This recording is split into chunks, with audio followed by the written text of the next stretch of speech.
Music studio गया। यही से आजकल मार्केट में खूब माझी जी के डिमांड बा। ऐसन वैसन बुझिया जानी जतिए ई ब्रांड बा। ऐसन वैसन बुझिया जानी जतिए ई ब्रांड बा। यही से आजकल मार्केट में खूब माझी जी के डिमांड बा। यही से आजकल मार्केट में खूब माझी जी के डिमांड बा। बगल के थाना में पूछ ली है कि कैले के दुकान बा। बगल के थाना में पूछ ली है कि कैले के दुकान बा। यही से आजकल मार्केट में खूब माझी जी के डिमांड बा। यही से आजकल मार्केट में खूब माझी जी के डिमांड बा।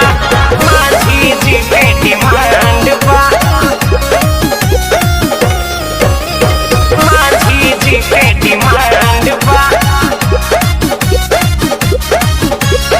यही से आजकल मार्केट में खूब माझी जी के डिमांड बा। नाम सुनते ही दुश्मन कांप जाला। केहू भिड़ेला त तुरते हाफ जाला। केहू भिड़ेला त तुरते हाफ जाला। नाम सुनते ही दुश्मन कांप जाला। केहू भिड़ेला त तुरते हाफ जाला। देश बेस रंगदार के देखली सबके फरले गांड बा। देश बेस रंगदार के देखली सबके फरले गांड बा। यही से आजकल माझी के लइका के मार्केट में डिमांड बा। यही से आजकल माझी के लइका के मार्केट में डिमांड बा। माझी जी के डिमांड बा। माझी जी के डिमांड बा। यही से आजकल मार्केट में खूब माझी जी के डिमांड बा। सगरो चले लाइन के चलाना हो। पहले बेस बेस छौड़ी के दीवाना हो।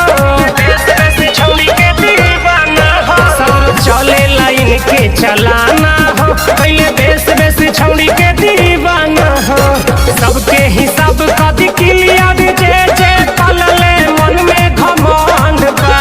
सबके हिसाब कदी क्लियर जे जे पलले मन में घमंड बा।